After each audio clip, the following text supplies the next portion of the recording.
Hello साथियों, कैसे हैं आप सभी? मैं पवन दांगी आप सभी का स्वागत करता हूं और आशा करता हूं आप बहुत अच्छे होंगे। मेरे दोस्त, हम लोग बिहार डीएलएड के 2025 के पीवाईक्यू कर रहे हैं और हम 4 पेपर पूरे कंप्लीट कर चुके थे।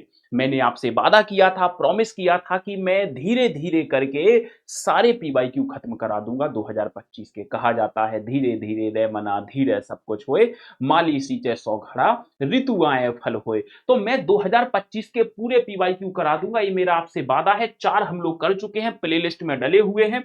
आज हम मेरे भाई यहाँ पर 5वां पेपर करने वाले हैं और ये जो 5वां पेपर है, मैं आपको डेट भी बता देता हूँ किस डेट के हैं। तो ये 8 सितंबर को पेपर कर रहे हैं। 8 सितंबर को शायद सेकंड या थर्ड शिफ्ट में ये एग्जाम हुआ था जो हम आज कर रहे हैं। तो आज 5वां पेपर कर रहे हैं। मैं पहले तो आपको प्लेलिस्ट बता देता हूँ कि प्लेलिस्ट मेरे भाई कहाँ मिलती है, क्योंकि जो बाकी क्लासेस हो चुकी हैं मेरे दोस्त, वो प्लेलिस्ट भी तो आपको मिलनी चाहिए। पता चले कि हमें वो प्लेलिस्ट ही नहीं मिल रही हैं, हम परेशान हो रहे हैं। तो प्लेलिस्ट आपको कहाँ मिलेगी? जो बाकी के 4 पेपर हो चुके हैं, तो आप जैसे ही यहाँ सर्च करेंगे career will Hindi Pawan sir या हिंदी वाय पवन सर, जैसे ही आप सर्च करेंगे हिंदी वाय पवन सर, जैसे ही Hindi by Pawan sir search करेंगे तो आपके सामने चैनल आएगा मेरे भाई, career will Hindi Pawan sir. इस चैनल पर आप जैसे ही जाएंगे तो यहां पर प्लेलिस्ट में जाना।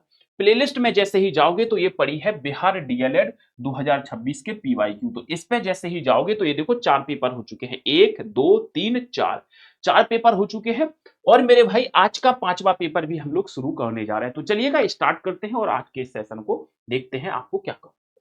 मेरे भाई क्वेश्चन है, अवधि का विकास किस अपभ्रंश से हुआ है? इस प्रश्न का उत्तर बताइएगा। तो मेरे भाई कहा जाता है अवधि अपभ्रंश के 7 भेद होते हैं, सबको पता है। ये बात भोलानाथ तिवारी ने बताई थी, मैंने आपको बताया था। ये बात किसने बताई थी? तो भोलानाथ तिवारी जी ने ये बात बताई थी। भोलानाथ तिवारी जी ने कि अपभ्रंश के 7 भेद माने जाते हैं।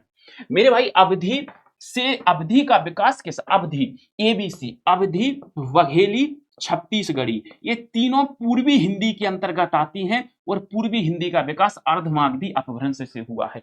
महाराष्ट्री अपभ्रंश में मराठी आती है, स्वरसैनी में पश्चिमी और राजस्थानी आती है, मागधी में बिहारी आती है। बिहारी की तीनों मगही, मैथिली, भोजपुरी। सेकंड क्वेश्चन पे चलते हैं। दिए गए विकल्पों में से कौन सा वाक्य है जो अशुद्ध माना जा रहा है? इस प्रश्न का उत्तर बताइएगा। अशुद्ध वाक्य को चुनना है, देखिएगा ध्यान से। खबर सुनकर मैं विस्मित हो गया, ठीक है। मैं माता जी को खाना परोस कर आई, वह तो खाना और चाय पीकर, खाने को कभी पिया नहीं जाता, खाना खाया जाता है। सी ऑप्शन गलत है। अगले प्रश्न पर आते हैं। गाल बजाना मुहावरे का क्या अर्थ है? ये हम लोग जो पेपर कर रहे हैं 8 सितंबर 2025 को जो हुआ था वो कर रहे हैं, एक बार बस शेयर कर देना।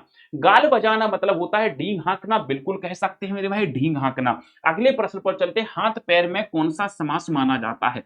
मेरे भाई हाथ पैर शब्द है, इसमें कौन सा समास माना जाता है? तो दो शब्द, जो हाथ अलग हैं पैर अलग हैं, और जब दो अलग अलग शब्द हो तो वहां द्वंद्व समास माना जाता है। द्वंद्व समास मेरे भाई 3 प्रकार का होता है।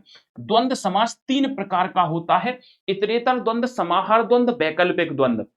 समास की थ्योरी यूट्यूब पे पढ़ा दी है, देख लेना, शाम 7 बजे पूरी प्लेलिस्ट बनी है। चंद्र बिंदु वाले वर्ण क्या होते हैं? चंद्र बिंदु वाले वर्ण मेरे भाई दोनों हो सकते हैं मेरे हिसाब से तो, बट डिपेंड करेगा है क्या, तो हम वो चीज छोड़ देंगे। अब हम आते हैं 2-3 चीजों पे। छंद जब हम पढ़ते हैं तो कहते हैं ना, छोटा अ, छोटी ई, छोटी ऊ, री ऋषि और मेरे भाई चांद बिंदी, इनकी मात्रा कैसी होती है? ये हमारे लघु वर्ण माने जाते हैं। तो ये कैसे वर्ण है? लघु वर्ण है, तो ए ऑप्शन हो जाएगा। क्या हो जाएगा? ए ऑप्शन हो जाएगा। और इसके बाद जो बचते हैं वो दीर्घ वर्ण माने जाते हैं, यानी गुरु। दिए गए प्रश्न में रेखांकित पद का पदबंध भेद बताएं। यहां से पढ़ना है सुबह से शाम तक। अगर हम इसे देखें सुबह से शाम तक, तो अगर इतना हम अंडरलाइन करें तो हमारे लिए काफी कंफ्यूजिंग हो जाएगा कि पूछा क्या गया है। बट आप इसी को करो, सुबह से शाम तक। टाइपिस्ट महोदय ने इसे क्या नहीं किया है? अंडरलाइन नहीं किया है। तो सुबह से शाम तक, तो ये तक आया। तक क्या है मेरे भाई? निपात है, और ये अव्यय में रखा जाता है। पदबंध के 5 भेद होते हैं, संज्ञा, सर्वनाम, विशेषण, क्रिया और अव्यय। अव्यय को हम क्रिया विशेषण कहते हैं। तो हमने अव्यय लगा दिया, सब कुछ आ जाएगा।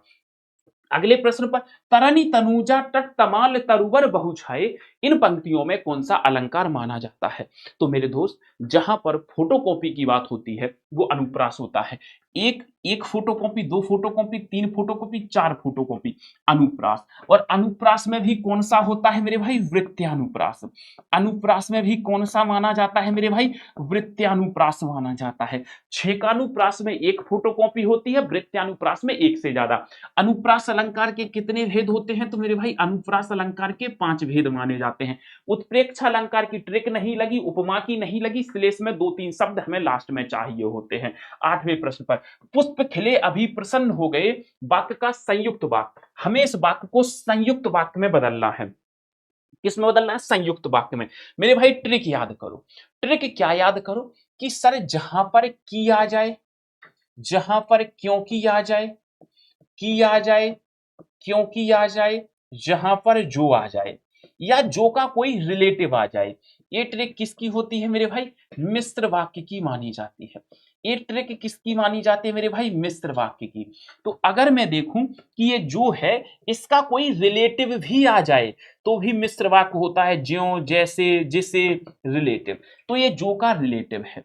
सर जी जहां और आ जाए वो संयुक्त वाक्य होता है। ट्रिक बताई थी ना, संयुक्त प्यार, लेकिन, किंतु, परंतु, बंधु, सामने वो जब आती है, दिल की धड़कन, मुंह की जुबान और हर सांसें रुक जाती हैं। बोलो क्लियर है जी? अगला प्रश्न देखते हैं।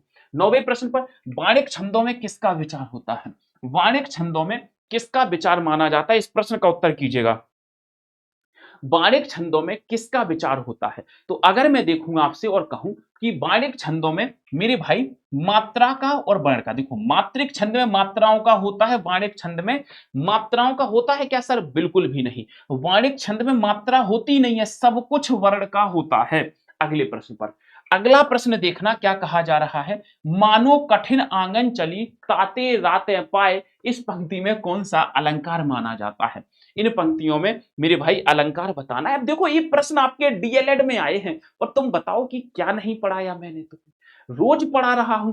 आप केवल इसी चैनल को फॉलो कर लो तब भी चीजें हो जाएंगी। मेरे दोस्त एक ट्रिक लग गई, जहां पर मनु मानो मनहु हो, जहां पर मनु मानो मनहु पाया जाए वो क्या होता है? उत्प्रेक्षा अलंकार होता है। जहां पर मनु मानो मनहु, जनु जानो जनहु पाया जाए, उत्प्रेक्षा अलंकार होता है। 11वें प्रश्न पर चलते हैं। माया दीपक नर पतंग भ्रमी भ्रमी इव पंडित, इन पंक्तियों में कौन सा अलंकार माना जाता है? इन पंक्तियों में अलंकार बताना है। बोलो मेरे भाई जल्दी से, इन पंक्तियों में कौन सा अलंकार हो सकता है? तो अगर मैं देखूं इन पंक्तियों में, सर फोटोकॉपी तो नहीं हो रही है बट एक शब्द बार बार रिपीट हो रहा है। देखो उपमा तो नहीं होगा, श्लेष नहीं होगा।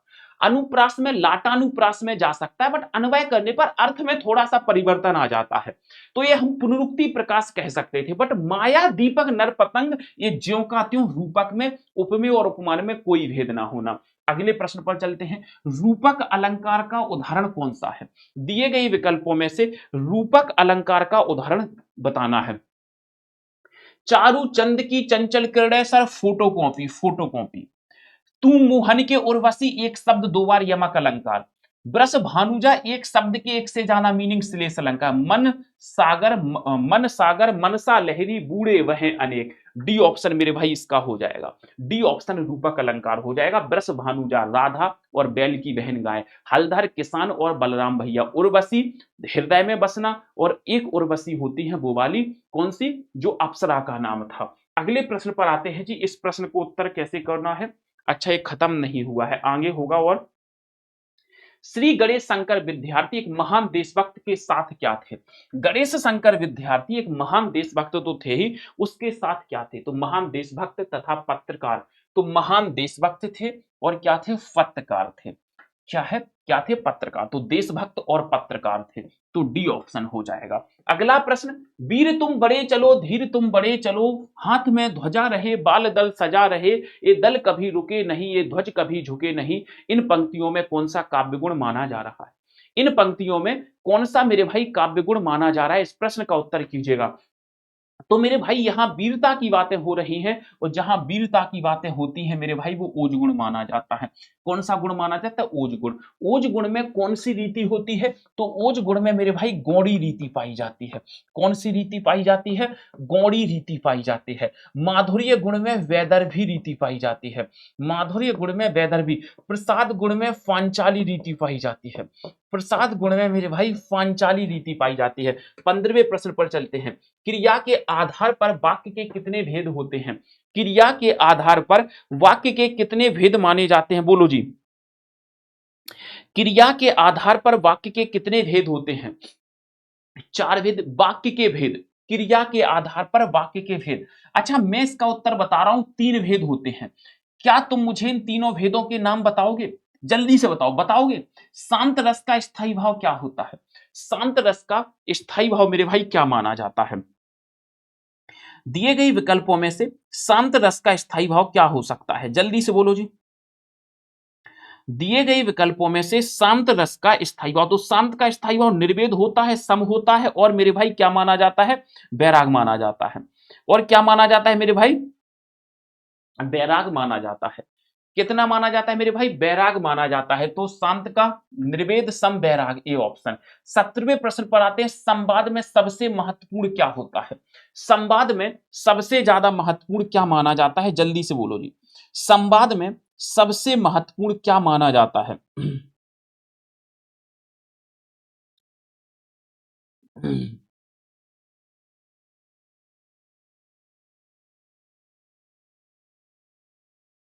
बोलो जी, संवाद में सबसे महत्वपूर्ण क्या माना जाता है? तो संवाद में सबसे महत्वपूर्ण आत्मीयता मानी जाती है, अपनेपन की फीलिंग आनी चाहिए। 18वां प्रश्न। इस बुढ़िया को ना सताओ, यह तो निरी गाय है। क्या सच में वो गाय है? जो बुढ़िया है, क्या सच में वो गाय है? नहीं। तो जब जानवरों से तुलना की जाती है, जब जानवरों से तुलना की जाती है, तो वहां लक्षणा शब्द शक्ति मानी जाती है। बताया था, क्या मानी जाती है? लक्षणा शब्द शक्ति मानी जाती है। संधि को तोड़ने की क्रिया को क्या कहते हैं? संधि को तोड़ने की क्रिया क्या कही जाती है? संधि को तोड़ने की क्रिया, मतलब संधि है, उसको अगर हम तोड़ दें तो वो विच्छेद, तभी तो कहते हैं संधि का विच्छेद कर देना। तो संधि को तोड़ने की क्रिया विच्छेद के नाम से जानी जाती है। 20वां प्रश्न। वह जीता ही मरा, देश का प्रेम ना जिसमें भरा, इन पंक्तियों में कौन सा अलंकार है? वह जीता ही मरा, देश का प्रेम ना जिसमें भरा। तो आपको यहां क्या देखना था? जीना और मरना दो अपोजिट चीजें हैं, और जब दो अपोजिट चीजें हो तो वो विरोधाभास अलंकार होता है। 21वां प्रश्न। आपने सुंदर पेंटिंग बनाई है, इस वाक्य में कौन सा वाच्य है? आपने सुंदर पेंटिंग बनाई है, इस वाक्य में वाच्य बताना है। क्या बनाई है? पेंटिंग बनाई है। तो ये तो सकर्मक क्रिया है, सकर्मक है तो भाववाच्य चला जाएगा। तो मेरे भाई कर्मवाच्य होना चाहिए। आपने सुंदर कहानी लिखी है, सीता ने सुंदर पेंटिंग बनाई है, राम देखो, मैंने कहा था कर्ता बदलो क्रिया बदलेगी तो कर्तवाच्य होता है। हम कर्ता बदल दें, अगर राम ने सुंदर पेंटिंग बनाई है, सीता ने सुंदर पेंटिंग, तो कर्ता बदलने पर क्रिया नहीं बदली, तो फिर कर्मवाच्य ही लगा देंगे। 22वें प्रश्न पर आते हैं। काव्य के शब्द और अर्थ में चमत्कार ला दे, उसे साहित्य में क्या कहा जाता है? शब्द और अर्थ में जो चमत्कार ला दे, उसे किस नाम से जाना जाता है? तो शब्दों के माध्यम से चमत्कार आ जाए तो शब्दालंकार, अर्थों के माध्यम से चमत्कार आ जाए तो अर्थालंकार। तो इसे हम अलंकार के नाम से जानते हैं। अलम प्लस कार, अलंकृत करना, आभूषित करना, सजाना, संवारना। 23वां प्रश्न। कौन सा शब्द रूढ़ है, योग नहीं? कौन सा एक शब्द ऐसा है जो रूढ़ शब्द है, मतलब जिसको तोड़ा नहीं जा सकता, रूढ़ शब्द होना चाहिए। अब देखो, पंकज को तो हम तोड़ सकते हैं, घुड़साल को तोड़ सकते हैं, झट और पट को तोड़ सकते हैं, पीला शब्द को नहीं तोड़ सकते, ये ऋण शब्द है। एक ऐसा है ऋण शब्द। ऋण शब्द वह शब्द होता है जिसके टुकड़े ना किए जा सकें, तो यहां पर पीला हो जाएगा। अगला प्रश्न। नीरजा प्रेम प्रकाश त्रिवेदी के पास गई क्योंकि उसे अपनी हिंदी भाषा में सुधार करना है, संयुक्त वाक्य में रूपांतरण हो जाएगा। हमें इसको संयुक्त वाक्य में बदलना है, क्योंकि ये जो क्योंकि आया है ना, ये ट्रिक है, ये मिश्र वाक्य की ट्रिक है। ये जो क्योंकि है, ये मिश्र वाक्य की ट्रिक मानी जाती है मेरे भाई, याद रखना। अब देखते हैं जी, सबसे पहले शुरू करते हैं ऊपर से। नीरजा अपनी हिंदी भाषा में सुधार करने प्रेम प्रकाश त्रिवेदी के पास गई। नीरजा प्रेम प्रकाश त्रिवेदी के पास गई क्योंकि, ठीक है, नीरजा आएगा सबसे पहले। तो ये प्रेम प्रकाश त्रिवेदी जी, ये पहले नहीं आएगा, सबसे पहले आएगा जो काम करता है यानी सब्जेक्ट।